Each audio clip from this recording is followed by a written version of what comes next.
All right, well, I'm going to welcome everybody because we got a lot of people coming on in here from all over. Welcome to all the people that are here now. I appreciate you. Amy Roberts, if you could speak up and say hello. Hello. Welcome. Amy Roberts and Eve Hill. Hi. Say hi. The three of us, actually, we love that you guys are here to join us. We're aging in place specialists, and the education part of aging in place and bringing all aspects of aging is so important to all of us. And I'm big on statistics, and every time that we open one of these meetings, I always kind of throw out statistics, and one of the statistics is our nation's housing infrastructure. We know it's just not easy to age in place, and then to throw on, it's been a family home for so long, and you've got so many different things that go into that. We get Toni because you have to figure that stuff out. It's 50 years or 60 or 70 years of investments or what have you in a family, or something may happen, and you need to know the law, or you need to know where to go, or you need to know how to mediate. And there's big differences between, I believe, law and something else, and mediation. And I am gonna let Amy Roberts introduce Toni and welcome everybody. And here we go. Yay! Thank y'all so much for coming. So I met Toni a while back, I guess in 2021, when I started figuring out the senior area, and she really made me feel comfortable and like I belonged here. And so I really appreciate her for that. But she has a bachelor's degree in business administration from Wayland Baptist University, and an associate's degree in paralegal studies from the University of Alaska Southeast. In 2008, Toni moved her aging father with her to San Antonio. Toni's experience as a caregiver really lends itself to her job because she understands firsthand what many of our clients are going through. She worked in the title insurance industry for nearly 30 years and as a paralegal for nearly that long. In 2019, she decided to get her certification in mediation, as she has seen the devastation that illness and death wreaks on many families. Toni enjoys providing mediation services. I'm for meditation too, right? For families involved in conflicts, as she neutrally listens to both sides and helps them work toward a mutually agreeable solution. She serves on the board as secretary of our First Friday networking group. It's a business of professionals dedicated to senior care. She's also a pastor, a mother, a grandmother, a world traveler, and a fabulous baker. Thank you, Toni, for coming and joining us. You are very welcome. So yeah, I've lived in a lot of places and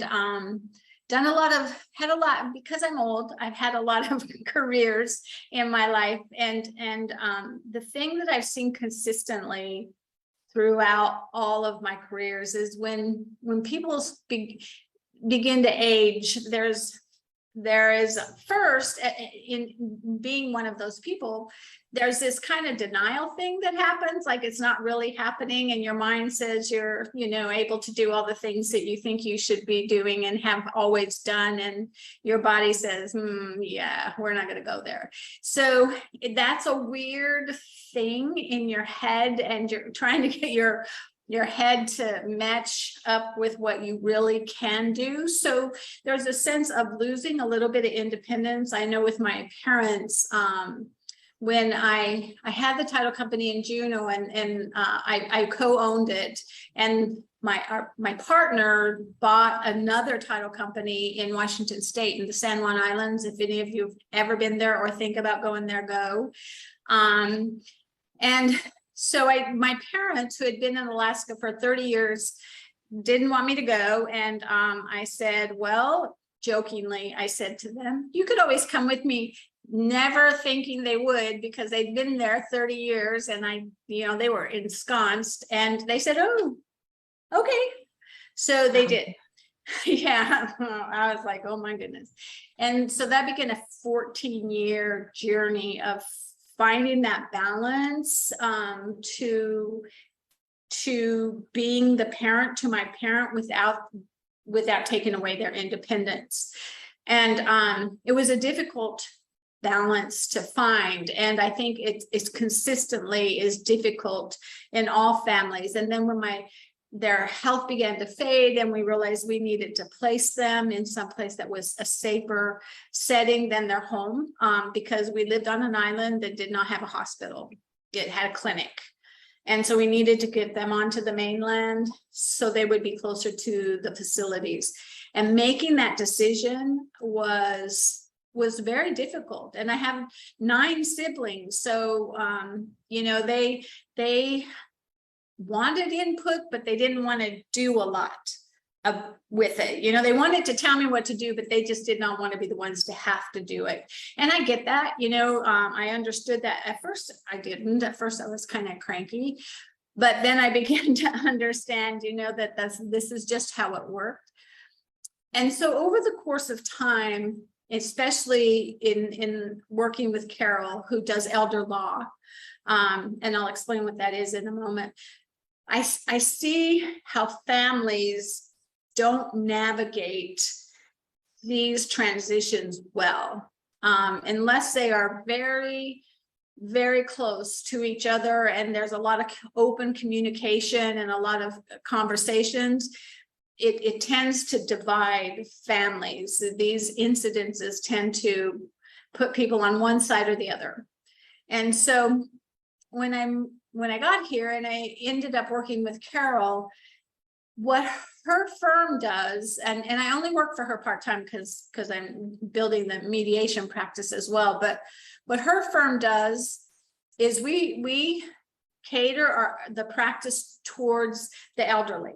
So when we prepare wills or we prepare powers of attorney, we prepare them with the idea that at some point they may need extra help. They may need to get government benefits if they have to be placed, because frankly, I know that we want as much as possible for our family members to age in place. But sometimes it's just not possible. There's just not possible because family members can't take care of them, or maybe their health is compromised. And so when they end up needing to be placed, they need to have special language, and especially in the durable power of attorney, that allows their agent to do things that may need to be done so that they could qualify for benefits if they need to get Medicaid coverage. And so that really is the crux of what we do. Is we plan, most estate planning attorneys plan to leave a legacy for their children. But our firm plans to make sure that the parents have enough money that they can have care for the entirety of their lives. We are not so worried about the children. We want the children to get their own stuff together, right? Because mom and dad need to use that money for their own care because we're living longer. It's not like, go ahead. It's called the longevity revolution. Yes. And MIT, this guy out of MIT is, that's his coined phrase at the longevity revolution. And if you look at statistics, we've outlived being centenarians. So when you look at that, it's kind of interesting. It is. And,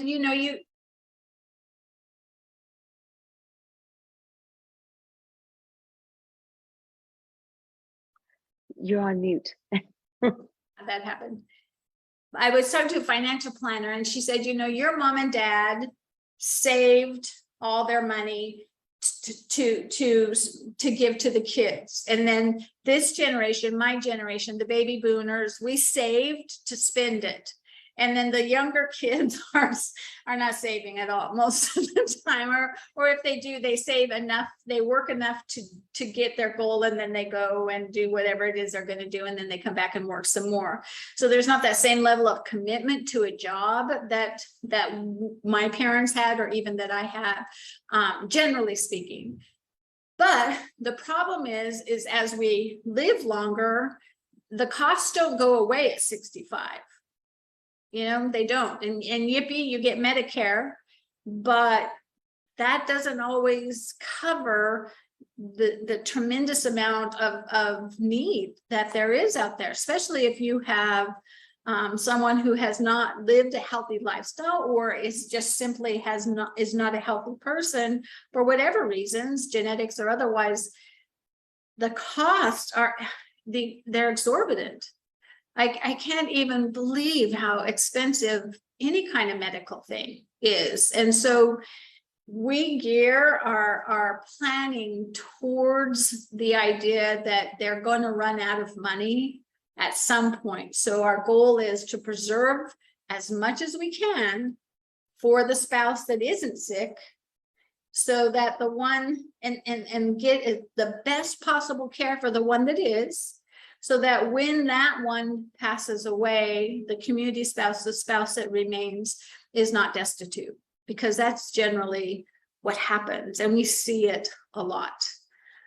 Social Security is great, but it doesn't cover all your costs, you know, and not everybody planned for their retirement. You know, that's just not everybody has. So that's what Carol's office, that's what we do in the law firm is like, for instance, with the power of attorneys, we give extra power to the agent. So if they need to gift more than the $15,000 that's allowed per year, then we have that in the power of attorney, so we can get those funds moved so that they can get the amount that's allowed down enough so that they can qualify for benefits. We set up wills if we know that one spouse is going to need to have benefits. We set up the wills so that the other spouse doesn't leave their stuff to the one that's sick, because then that'll boot them off. So we're thinking about that stuff all the time, which is why elder law is a whole different practice in estate planning than a regular estate planning attorney. And then we also do the Medicaid side, where we get people qualified for Medicaid. We create qualified income trusts. If they make too much money in income, if their Social Security and pensions go above the $2,000 mark per month, then we can create a vehicle to put the funds in that won't count against them. So we have all sorts of things that are allowed by law to help people get qualified. If they have too much money, we have we call it a half loaf strategy. And what we take half of the money and gift it to the children. And then the other half, we buy an annuity that covers the penalty period for that gift, because there's a penalty period. And then it acts as Medicaid paying during the time of the penalty until Medicaid kicks in. So, I mean, there's 1,000 things that we do to help people get qualified. Most people will call us and say, I make too much money, or I have too much stuff. And that is not prohibitive. We can take care of it almost always. We tend to kind of have a cutoff limit.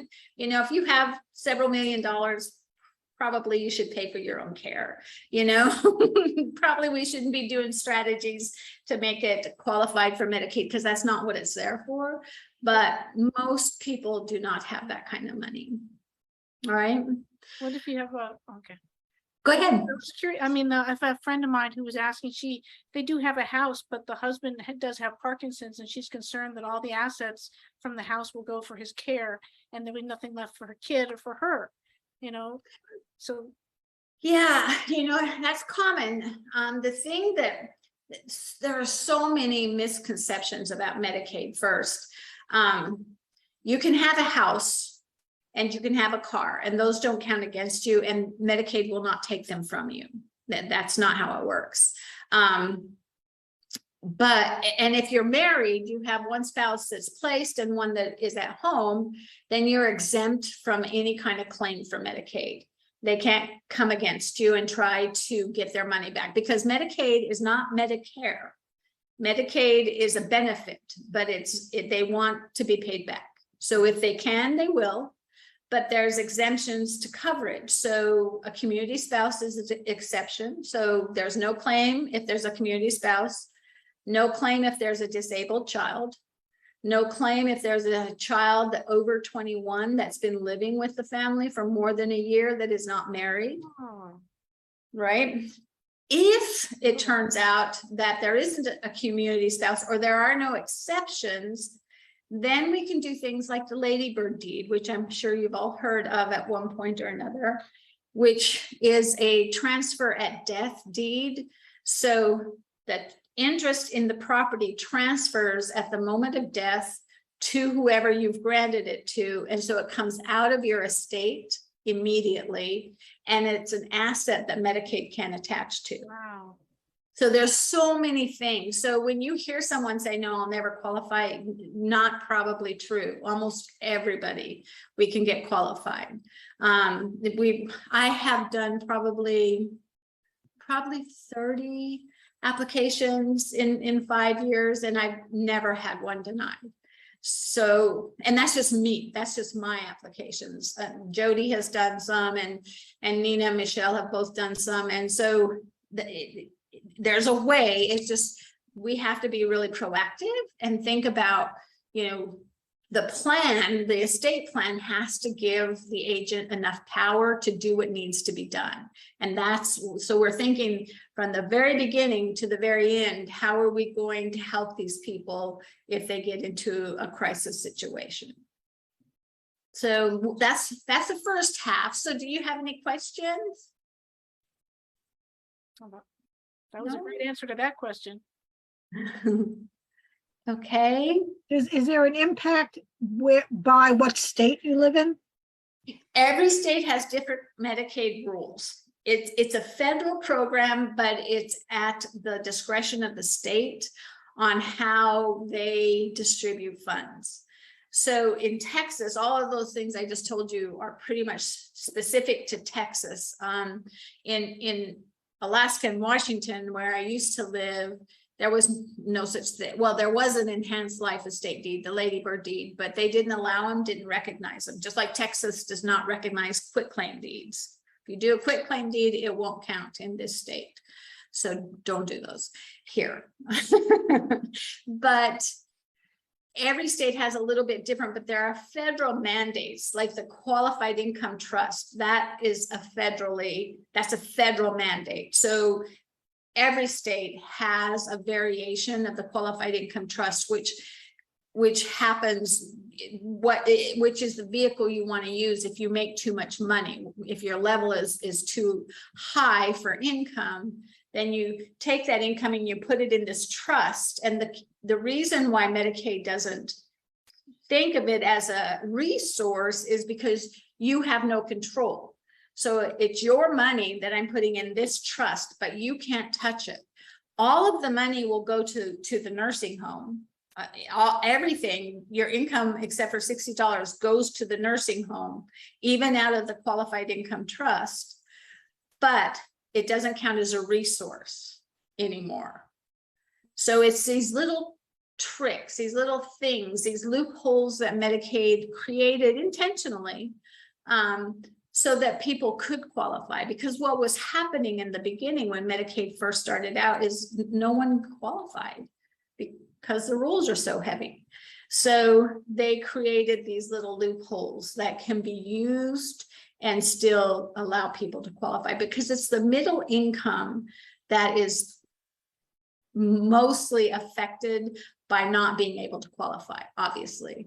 You know, the very, very rich don't really need to, and they can afford long-term care insurance, but the middle income can't, and the low income qualify easily. So it's us in the middle that kind of struggle with getting the care that we need as we age out. Okay. There's a question in the chat. Cindy Okay. asking, does it have to be an irrevocable trust to protect? It has to be a certain kind of irrevocable trust. Not every irrevocable trust will protect it. No, it has to be a qualified income trust specifically. And the reason is because that trust can only take in income. nothing else. It can't have anything else in there. So it's only funded by the income, and income just moves in and out, in and out. So it's, the goal is to keep it as low balance as possible. Okay. All right. Revocable trusts are killers for Medicaid. That they just do not work well for Medicaid. So if you're thinking about doing that, be careful, because it all counts. If you put your house in a revocable trust, it will count as a resource. If you keep it out of the trust, it doesn't. Rhonda's asking, at what age should people be meeting with someone like yourself? Well, with my office, you know, you really should start thinking about it probably 60, 65. We do estate plans for younger people. We're not as, you know, mindful of the language. I mean, we're mindful of language and making sure they get what they want, but we're not paying attention to the idea that maybe they're going to need help. So we suggest between 60 and 65, you want to make sure that you've got a good estate plan that gives enough width to your agent to do what's necessary. Or if someone's been diagnosed with early onset Alzheimer's or Parkinson's or things like that, get it done now while there's cognition, so that it can be in place when there isn't, because once they lose cognition capacity, there's no going back. You can't fix it. Right? Does anybody else have questions? I think this is amazing. I know Eve had some questions about finding people like yourself in our own communities. Well, yes, and also, go ahead. Go ahead. You always want to look under elder law attorneys, and there is a national elder law group. It's called NAELA, N-A-E-L-A. Yep. And you want to go on there because they have been, most of them are certified elder law attorneys, which means they've gone through the hours necessary and done enough estate plannings to be certified, which is no small task. It's hard to get certified. I'm going to have Eve put it. Oh, she just put it in did. there. Got Yeah. I'm trying to keep up with all of you. Yes. Yeah. You want to get on the website and find NAELA attorneys, because they're elder law specific. And then you want to get on their website and say, okay, do they help with Medicaid? Because even some elder law attorneys don't really do Medicaid, so they don't really plan their documents towards that idea. So you want to make sure that they do estate planning and Medicaid, because they need to know both sets of rules, the statute and the federal mandates. So Toni, tell a little bit about guardianships too. I've heard that they're not all so great. They cost a lot. You've got to report in a lot of things. Tell me what you think. Yeah, guardianship is the last resort. If you have to try everything else before you get to guardianship. And one is because the courts prefer there be no guardianship, because I don't know that everybody understands that when you become the guardian over somebody, you take away all their rights. They can't vote, they can't drive, they can't choose where they live, they can't marry, they can't legally bind into a contract. It's all gone. That you've taken that away. So they become wards of the court they're kind of like almost a non-person in terms of activity in society. And you as the family don't have control either, right? Well, if you're the guardian, then you have complete control with court oversight. And that's where the other half of it. First, getting a guardianship is expensive, because you don't just get a guardianship. You have to hire an ad litem who represents the potential ward, which is $500 to $1,000. Then you have to get a medical doctor to certify that this person does not have the capacity to make their own decisions, which runs anywhere between $1,000 and $5,000. Then you have to go through the court process. And once you're named guardian, if you're guardian over person, which is all of their medical decisions, and their estate, which is all of their assets, if you're guardian over both, you have to yearly report. For the person, you have to submit an annual report of condition and well-being. And that tells the court if there's been a change in doctors, if there's been a change in their cognition status, if they've moved, if you've placed them somewhere else. You have to report all that to the court. And then the court makes a court visit to the ward to make sure that they're getting what they need. And then they file their own report. And then you're okay. But you also have to file an accounting if you're a guardian over the estate. And you don't have to be guardian of both. You can be one or the other or both. But you have to file an accounting, and every penny has to be accounted for. There's no error. It has to be at a zero balance. So every penny that you've spent, you have to have a receipt. You have to be able to prove it. And you have to be able to prove that it was entirely for the ward's benefit. And then the court looks at that, and if they don't like it, they will sanction you. They will call you up and say, okay, I'm not sure that this is okay. And what happens sometimes is people upfront some of the costs, and the court will refuse to allow them to be reimbursed. So the court's very actively involved. If the ward has a house, you have to ask the court permission to sell it. You can't just sell it and then put the funds in their account. It doesn't work that way. You have to ask the court permission, then you have to give them the sales agreement. They have to investigate to make sure it's fair market value. Then they'll say, okay, then you can do the sale, and then you have to report that the sale has been completed. So it is, do not do that unless you absolutely have no option, because the only reason you would do it is if you have no power of attorney, no medical or durable power of attorney. Okay. So now you can, That's good. That's good information. now we're moving on to the mediation portion. The mediation. Go ahead. Well, ahead. quick question. How often do probates come through your office, or do you guys deal in probate as well? Do we do probate? Yes. Probate is probably 50% of our practice. Yeah, because That's pretty high. I didn't think it would be that high. you know, we get people in the nursing home, and then we take care of the issue after. Most of the people that we qualify for Medicaid really truly don't need a full probate. There has to be some action. I mean, if there's a home particularly, there has to be something on the public record that shows that someone's died. But a full probate isn't always necessary. But probably 50% of our practice is probate. Yeah. Us baby boomers were a big bunch. Oh my God. The statistics are staggering come 2035. They are. Yeah.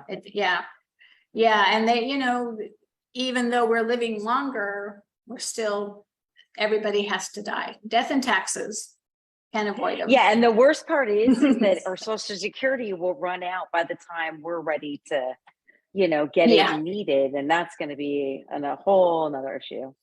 But let's move on to mediation. Yes. So mediate that tax problem.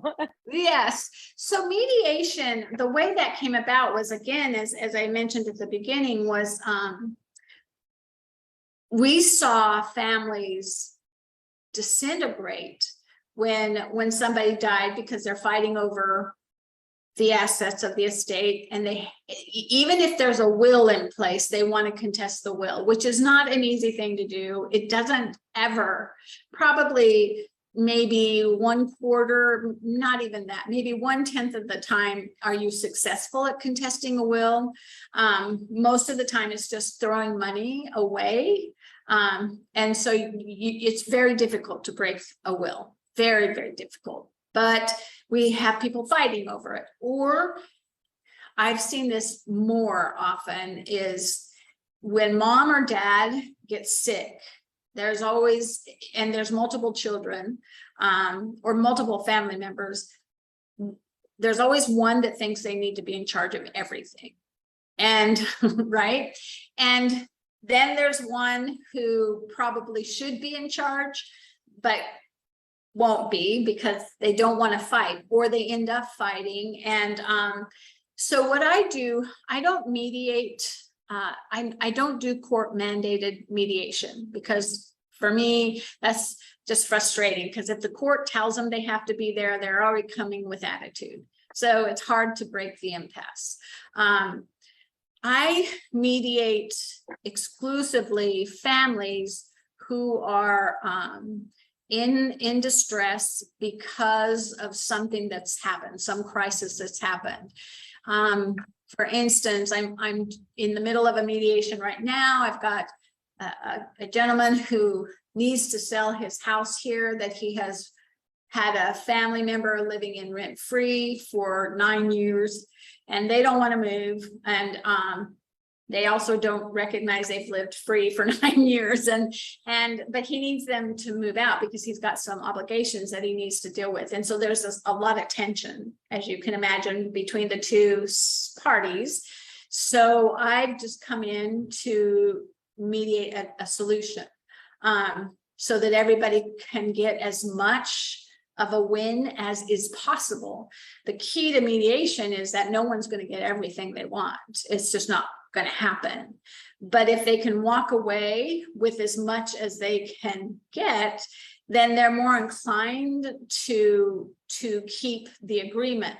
And at the end of the conference, they have to sign a mediated settlement agreement, which is enforceable and binding.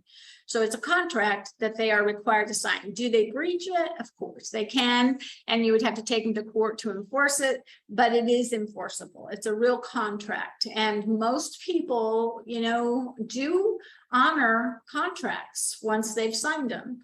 So that's the kind of thing. I did one a couple of months ago, an elderly woman who just feisty.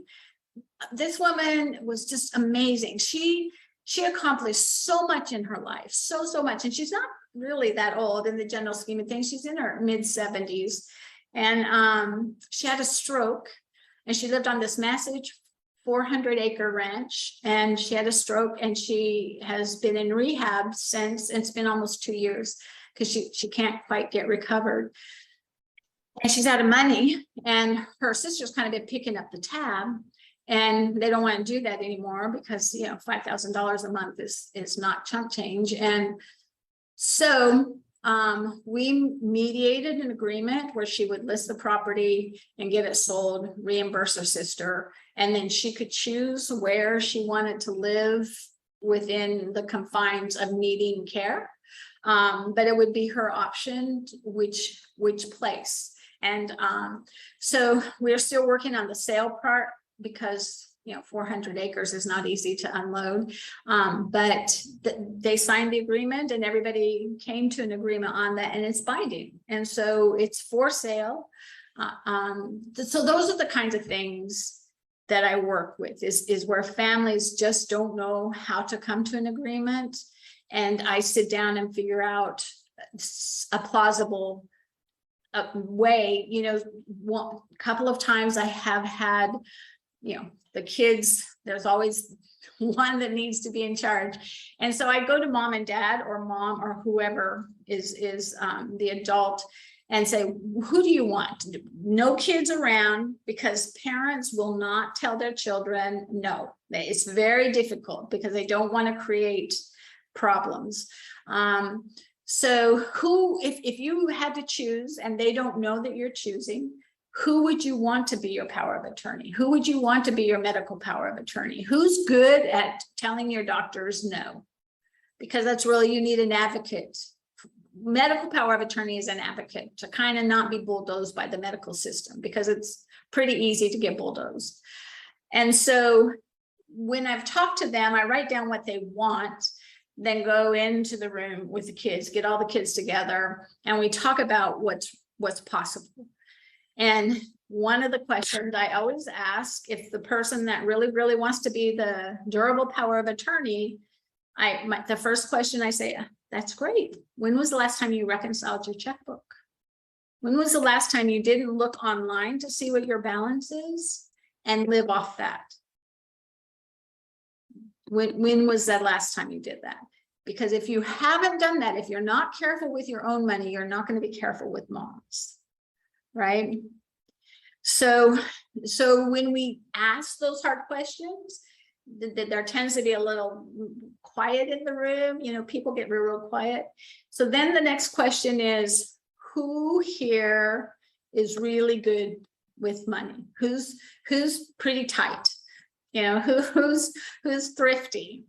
Because that really is the one that should be in charge. Because if you're the power of attorney, you are the fiduciary, which is a higher standard than just being, it's not your money. You can't spend it. In the state of Texas, if you're the power of attorney and you're spending that the person's money on things for yourself, it's fraud. It's against the law, and you need to be reported, and we are bound to report you. I had a woman, and this was a long three meeting process, but I had a woman whose dad had said, oh yeah, you know, don't worry, I'll pay your rent. And then he died. And then so mom kind of picked up the banner, oh, don't worry, I'll pay your rent. And then she got very sick and she has Alzheimer's. And so this person was continuing to pay the rent with mom's money. And it's like, no, you cannot do that anymore. You need to go get a job because I'm going to report you. So you have to have those conversations. It's against the law.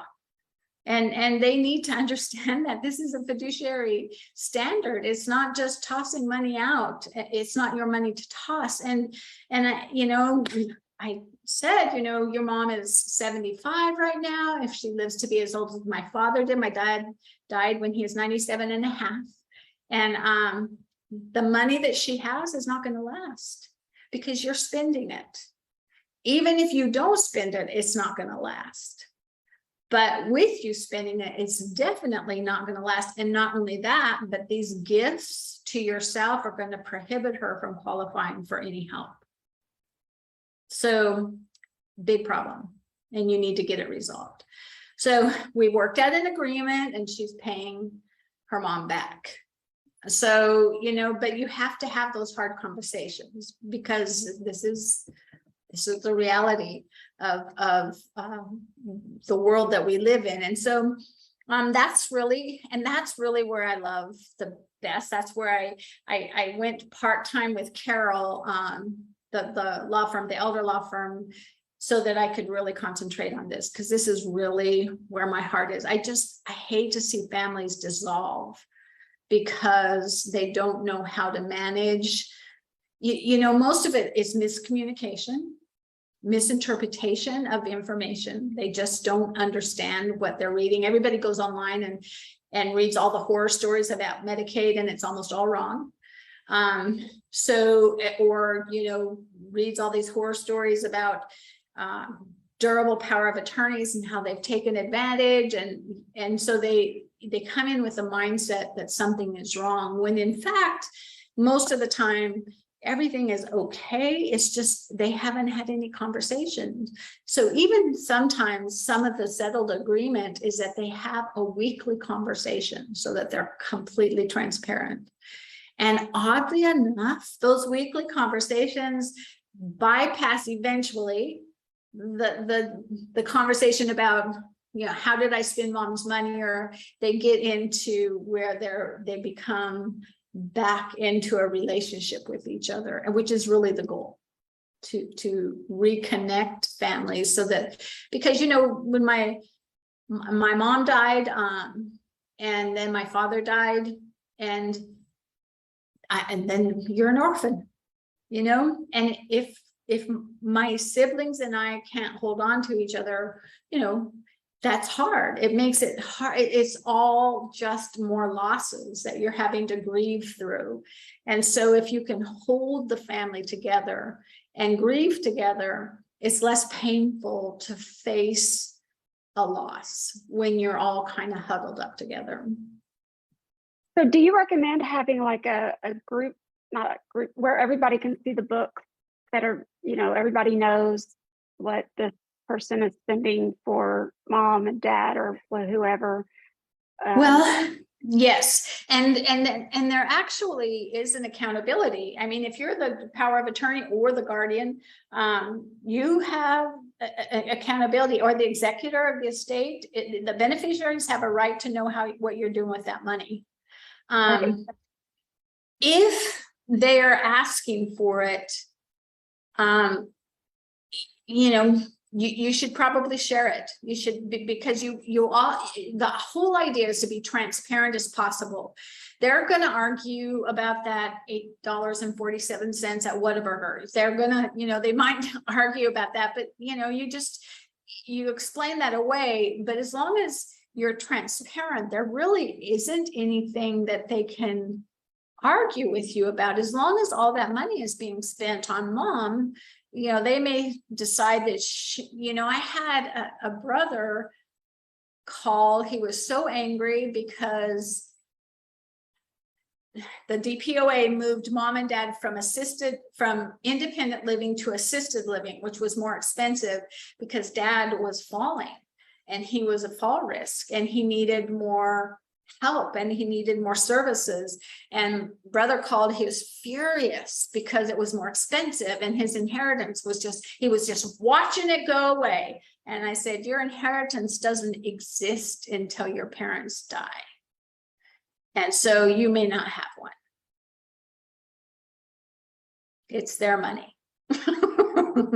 You just have to be pretty hard.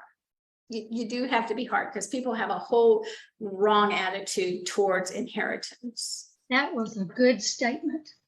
I like your statement. That was a good statement. Oh, well, thank you. Thank you. Not everybody likes me in the room, as you can imagine. Well, I think it's powerful. I think it's very powerful when you say it that way, because it's real and raw. But I think the hardest thing is what our future is about to hold in this sector. And so as we're living longer, statistically in the last 10 years, we've doubled the amount of centenarians. And now that by 2035, all the baby boomers will be 65. I can only imagine what that's longevity revolution that I was talking about earlier, how it's going to come into play of 100 plus. With no Social Security. Will we have Medicare and Medicaid? I mean, I think we'll have, I think we'll have Medicare. And again, Medicaid will probably stay in place because it's funded, it's refunded and refunded. Except for, our firm that we try to get out of ever having a claim filed. We try to maneuver. Will it be depleted? Will it be depleted because of the amount of people that are going to need it after 2035 or 2060? You would think so. Okay, so let's just preface it. It's a government run benefit program. They don't believe in depleting anything. They just make more money, right? So probably Medicaid is fine. Medicare, probably will struggle harder than Medicaid, because Medicaid is a government-run, government-funded program. So it's a whole different way the government looks at that program, but Medicare is funded by the people. And so, I've paid into Medicare all of my working life, and as have you, most of you. And so that has been funded by the people. So the mindset towards Medicare is completely different, because it's not a government benefit that they can give to the people. It was a benefit that we paid into for ourselves. It was like a big, massive savings program for us. And they can't really mess with that, but they can let it deplete. And that will be the way that they would get rid of it. Yeah, but Medicaid, I think, will be forever, because that's benevolent society at its best, right? Is the Medicaid program. Yeah.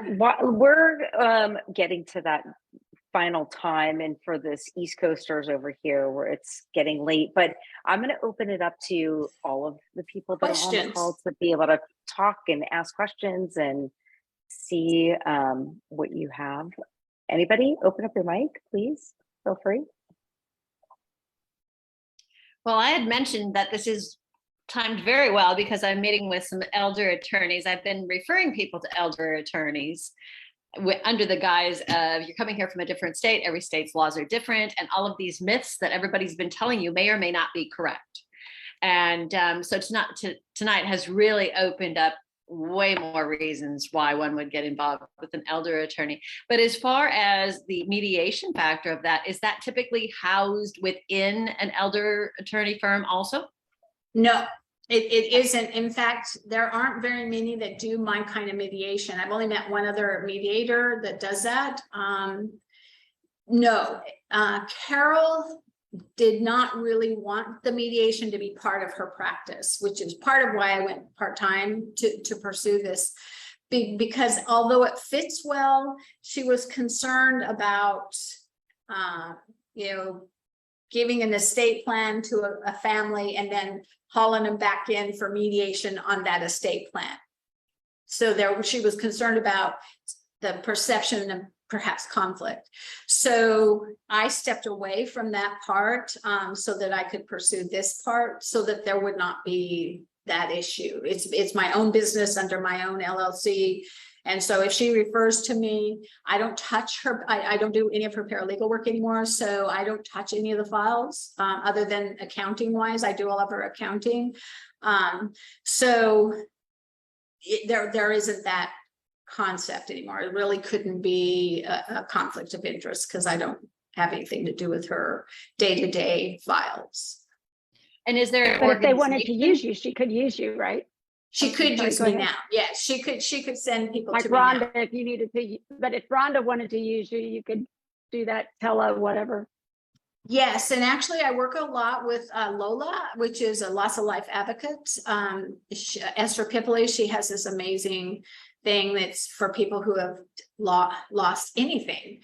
And she comes in and advocates. And so I do a lot of mediation for her. Yeah, for her firm, her group, yeah. Other questions? There is a question on the live Facebook feed, but I'm going to let Rhonda, did somebody else have a question before I do the live feed? Okay, so Vince on the live feed is asking about, do you need a transfer of death for a spouse? It's in reference to. The transfer of death is a deed. Transfer of death is a deed, as is the Ladybird deed. They kind of do the same thing. At the point of death, the title, the interest in the property immediately moves out of the estate into whoever's name. You don't need to do it if it's community property and if one spouse is still living. So, but if it's just one spouse, then yes, you should have that in place because you really don't want Medicaid to come back and file a claim which will attach to the property. Yeah. Thank you. Anybody else have questions? Feel free. I don't have a question, but I'm in Texas and I think Toni is also. How do we get in touch with you and the law firm to help the people here in Texas? So it's the law office of Carol Birch, like the tree it sounds, but it's not spelled like that. It's BERTCH, BERTSCH. Yeah, so it's Carol Birch. There's a couple in Dallas, a couple of law firms that practice elder law in Dallas, and a couple in Houston, and then New Braunfels has Christine Lesher, who's just amazing. But they all do what we do. So if you just reach out to me, and I'll get you my email address before we close down, I can connect you with someone closer, or we can practice statewide, but it's probably simpler to have someone closer. Right. Thank you. You're welcome. So Toni, is there like a organization that you belong to that would be a source to find people who do mediation. Texas Association of Mediators, TAMS, they have a whole list of mediators and where they're located. And then the national, I'll get you the national information because I don't belong to that yet. Because I've really tried to focus just here in Texas.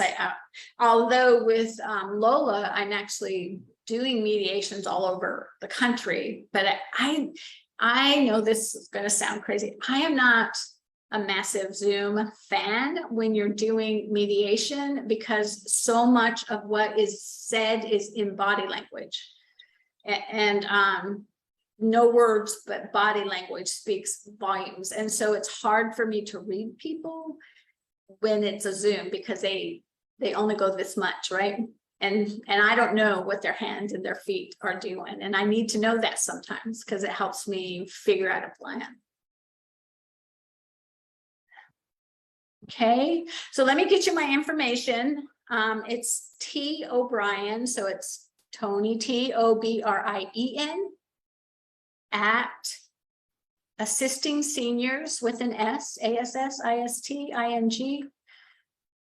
SENIORS.com. And you can just reach me there and I can hook you up with other elder law attorneys throughout the state. Just tell me where you are and I can tell you who we would recommend, who we would refer you to. And I can get you some information on mediators around the state as well. So just if you have a question, absolutely let me know. I'm happy to help. We are nationwide on this phone call. So You what do are. we do about our nationwide people and where do we go for that information? So for elder law, go to the NAELA website, NAELA. And for the mediators, I will shoot you that information. I will get it to Amy and she can get it onto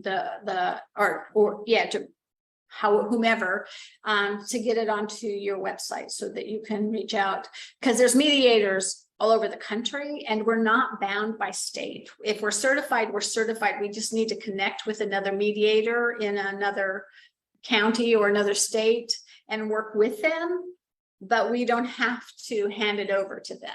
So that's the really nice thing about mediation. We're not bound. Any other questions? I have one that's a kind of a specific question that was asked. Sure. If an older adult parent has a CD, the child is the beneficiary. What happens when the parent dies? The child, is it possible not to cash in the CD, but to keep it until it matures? Or do you have to cash it? You can convert it. Generally speaking, you should be able, you would cash it and convert it into a CD. Yeah, so they're not going to roll it over like an IRA. They're not going to do that when it's spouse to spouse, but they will allow you to cash it and buy another CD without penalty. Oh, see, but you do have to cash it. Generally, yeah, because they have to they have to get their name off it. Even if you have a joint bank account, they usually have you close the account and then open one in just your name. It's the same thing. No penalty. No penalty, but you might not get a better rate. Correct. Okay, very good. Thank you. You're welcome. All right. It has been such a pleasure. Thank you. Toni, thank you so much. I always love these educational masterminds and bringing people in from all over, because we always learn these little golden nuggets. And I'm sure that there's many of us on this call will now be calling tomorrow some sort of elder care to attorney to get our affairs in order, because we haven't, we don't think about that. And this longevity revolution is, an eye opener. It's something that's important. It really is. And I thank you. You're welcome. You're welcome. Just pay attention. We are living longer and there's a whole bunch of us going through the system and it is impacting our infrastructure. It's a big impact and we need to be mindful of that. Okay. So, yes, thank you. I'm going to let Amy introduce the person who we have next Tuesday because she is fascinating and a trailblazer in aging in place. So, Amy Roberts, are you there? I don't know. You can do it so much better than I do, but she's amazing, this woman. And when she love tells her. you, we are going to put her name on the link, and I suggest that you go Google her. All right, Amy, go. Yeah, that's a good idea. Okay, her name is Jane Passioni. She is in charge of SALSA, which in San Antonio is Successfully Living and Aging in San Antonio. And so it's about aging in community, not just aging in place. And San Antonio, with the help of John Santikos, who had he was just a big business guy here in town, but he put his money toward, when he passed, toward the San Antonio Area Foundation in aging in place and such. And so we got a nice good bit buff from that. So Jane is in charge of that. She's just got a wealth of knowledge. I call her all the time and say, hey, what about this? I got somebody that lives outside. She's done transit. She's done everything. Wow. So much, but she's going to be incredible. She's got a British She accent. also, she also is like an award winner in diversity and inclusion. And so if you just read about her, she really has she's rich in history. She knows, how to get aging in place into your community and get your community to listen up. This woman's amazing. So Yeah, she's I delightful. can't wait to share her Toni, with do you know everybody. her? Toni, you know her, right? I know who she is. I haven't ever had like a conversation with her, but I know who she is. Yeah. How can you not? Yeah. She's pretty amazing. And she's very, very sweet. I mean, she's a very humble person. So nice. Yeah. So nice. Yeah, I But, love her. A wealth So of if you're wanting to information- figure out how to do your neighborhood, your community, whatnot, she is a wonderful resource to help you get started and build that up for y'all. Yeah. Where you Well, live. we'll see you here next Tuesday. 7 Right. p.m. Thank you. Pacific time. Thank you so much. Thank y'all. Take Oh, care. and cheers, Rhonda, with your glass of wine. Anybody else Yes. want to bring a glass of wine? Thank you. Enjoy. Have a good day. Fantastic. Bye. Bye.